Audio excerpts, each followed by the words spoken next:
Joining me live from Kathmandu is also Strategic Affairs Editor Gaurav Sawant. Gaurav, the big question at this point in time that is on everybody's mind is, will there be a meeting between Prime Minister Narendra Modi and Nawaz Sharif? Would it be an informal exchange of pleasantries even, or is there absolutely nothing on the cards, given the fact that you've been reporting that there was a very cold and almost no exchange between the two leaders when they in fact reached to address the SAARC summit?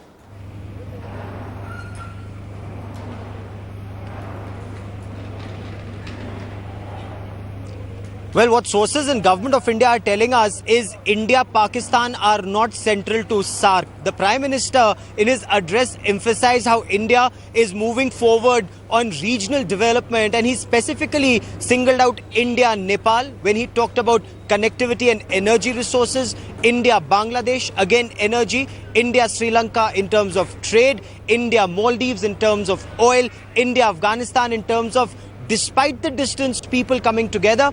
When it came to India-Pakistan, it was people-to-people contact. But the Prime Minister is also suggesting the road ahead. He said from one Punjab to the other, which is Punjab in India and Punjab in Pakistan, when goods and services move, the distance is 11 times more because it goes via Dubai, and the price is 4 times more. So that needs to be sorted out. He also spoke about easing barriers along the borders and said India would take the initiative in terms of less paperwork. He also suggested the road ahead. While he did mention terrorism and a terror-free environment, he said the need of the hour is to move forward and light up each other's homes, each other's villages, each other's towns, and that would unite this entire region. So here the Prime Minister's emphasis is SAARC and not India-Pakistan. Will the two Prime Ministers meet? Well, when they move to the retreat at Dhuli Khel tomorrow, they would be in an environment where they would come across each other. There may just be a handshake, there may just be pleasantries exchanged. But one thing is very clear, this is not a structured dialogue. And unless there is structured dialogue, that forward movement cannot take place. And here, one thing is very clear, terror and talking to the separatists is a red line that India wants Pakistan to respect to move forward. Well, absolutely. India drawing those lines very clearly, Gaurav, given the fact that Prime Minister Narendra Modi does have bilateral engagements lined up with all key players, all key SAARC nations, and Pakistan conspicuously missing from that list clearly sends out a very strong message to Pakistan.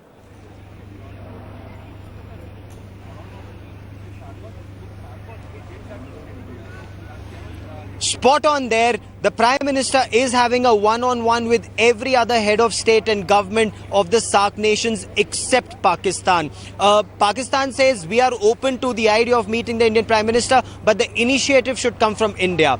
India at the same time making it very clear that red lines have to be respected, and these are not new red lines. The government has made it very clear we've been elected with a mandate to sort out issues between the two countries, whether it is terrorism, Jammu Kashmir or the other issues as part of composite dialogue. Pakistan needs to speak to government of India and not to separatists in India, and that is a choice that Pakistan needs to make. Just day before yesterday, Nawaz Sharif made that choice very clear, that he said we will continue to engage with the separatists, and here the red lines are very clear. India will wait till the situation is better. India will move forward on all the initiatives that New Delhi wants to take to bring this entire region together. Should Pakistan not want to be on board, and that is very critical, India will move forward at the sub-regional level with bilaterals with the other countries, and at multilaterals at sub-regional level, at least to take this initiative forward, because the Prime Minister made it very clear, skepticism in SAARC needs to be replaced by optimism in this region. Well, absolutely. Skepticism needs to be replaced by optimism. That was Prime Minister Narendra Modi's opening statement, in fact, at his maiden address at the 18th SAARC Summit. Gaurav Sawant, appreciate you joining us live from Kathmandu. We're going to continue to track developments.